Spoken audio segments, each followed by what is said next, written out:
Shivraj family ব্লগে সকল বন্ধুদেরকে স্বাগত জানিয়ে আজকে গাজরের দু রকমের রেসিপি নিয়ে তোমাদের সাথে শেয়ার করব।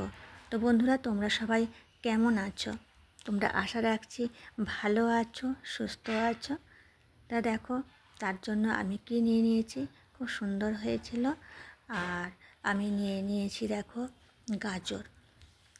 আজকে গাজর দিয়েই করবো জিনিসটা।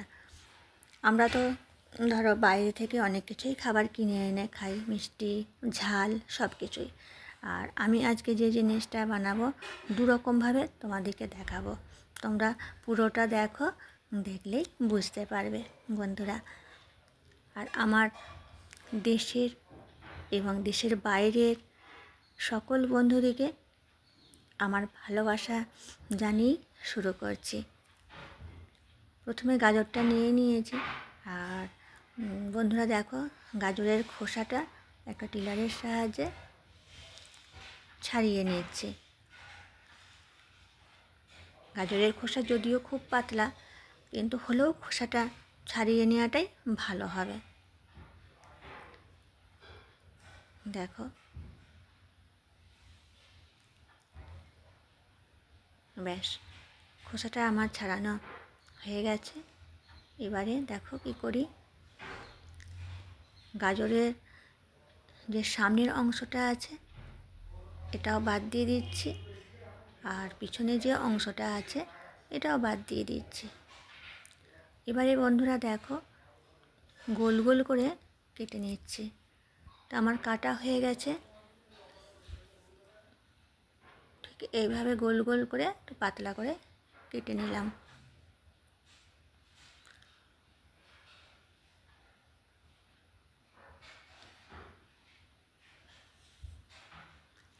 তো দেখো বন্ধুরা, এবারে কি করলাম,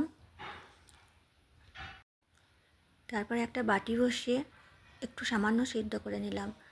নিয়ে দেখলাম একটু শক্ত আছে, তাই একটা মিক্সার গ্রাইন্ডারে বাটি নিয়ে নিলাম।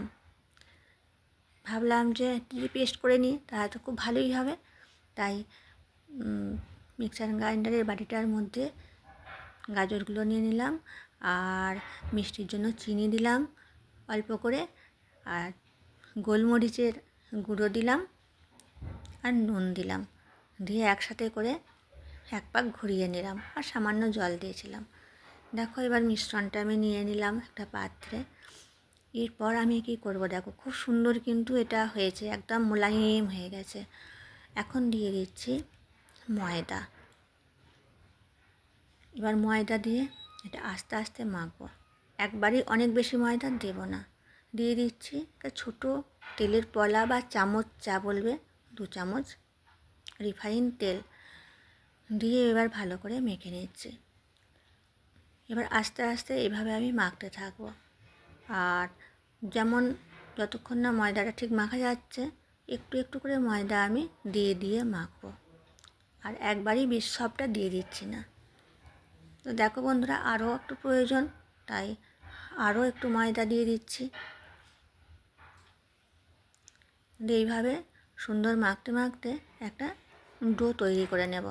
দেখো বন্ধুরা, আমার ডোটা খুব সুন্দর তৈরি হয়ে গেছে। এই দেখো,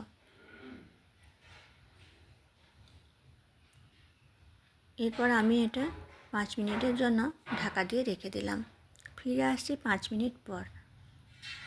চলে এসেছি, 5 মিনিট হয়ে গেছে। আর দেখো কত সুন্দর সফট হয়েছে। ভালো করে হাতে করে আর একবার একটু মতে নিলাম। দিয়ে এবার কি করছি দেখো বন্ধুরা, ছোট ছোট গুলি গুলি করে বল পাকিয়ে নিচ্ছি।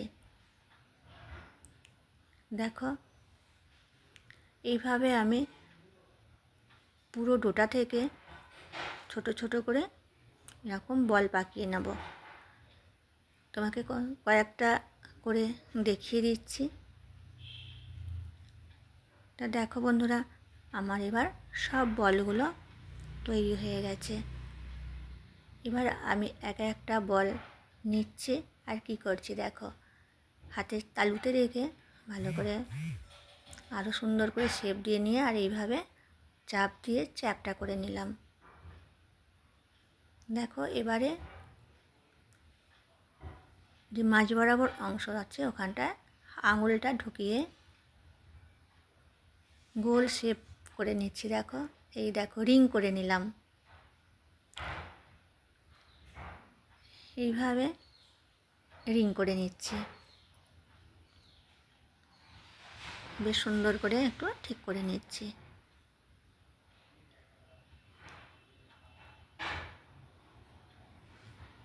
দেখো, আরও একটা দেখিয়ে দিচ্ছি।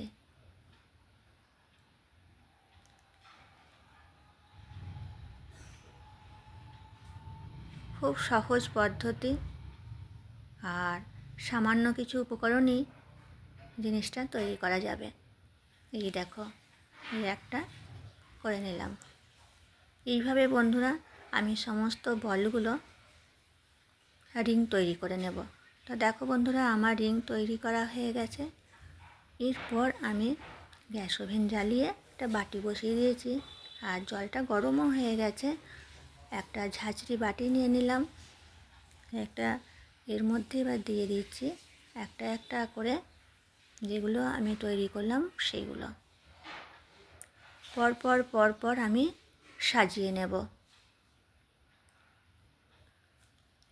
দেখো, খুব সুন্দর সহজ পদ্ধতি, পুরোটা দেখবে তাহলেই তোমরা বুঝতে পারবে। একটা ঢাকা দিয়ে দিলাম মিনিট 15-র জন্য। ফিরে এলাম 15 মিনিট পর, তোমাদেরকে দেখাচ্ছি, দাঁড়াও, কতটা সুন্দর হয়ে গেছে। দেখো, খুব সুন্দর উঠে যাচ্ছে। আর আমি একটু তেল মাখিয়ে নিয়েছিলাম ঝাঁঝরি বাটিটা, রিফাইন তেল, যার জন্য সুন্দর উঠে গেল। এবার একটা কড়াই বসিয়ে দিলাম আর রিফাইন তেল দিয়ে দিয়েছি। এটা একরকম প্রসেস দেখাচ্ছি, আর একরকম প্রসেস দেখাবো।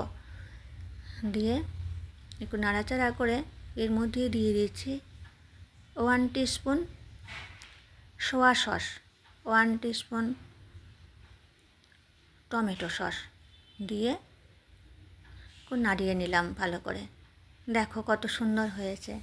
এটা বেশ একটু টক টক ঝাল ঝাল মিষ্টি মিষ্টি লাগবে। যাদের মনে হবে বেশ এরকম ঝাল ঝাল টক টক মিষ্টি মিষ্টি খেতে, তারা এইভাবে এটা বানিয়ে দেখো, ভালো লাগবে। আর যারা মিষ্টি পছন্দ করো, একটু ঝাল পছন্দ করো, তাদের জন্য দেখাচ্ছি। একটা কড়াই নিয়ে নিলাম, আর কড়াইয়ের মধ্যে চিনি দিয়ে দিয়েছি, আর দিয়ে দিয়েছি অল্প জল দিয়ে ভালো করে চিনিটাকে নাড়িয়ে নেব। এটা একটু রস তৈরি করছি বা চিনির শিরা তৈরি করছি। দেখো, চিনিটা যতক্ষণ না গলছে নাড়তে থাকবো। দিয়ে একটু সামান্য চিটচিটে হয়েছে, সেই অবস্থায় দিয়ে দিলাম আরও কিছুটা যেগুলো আমি সিদ্ধ করে গেছিলাম এইগুলো। এইটা একটা প্রসেস।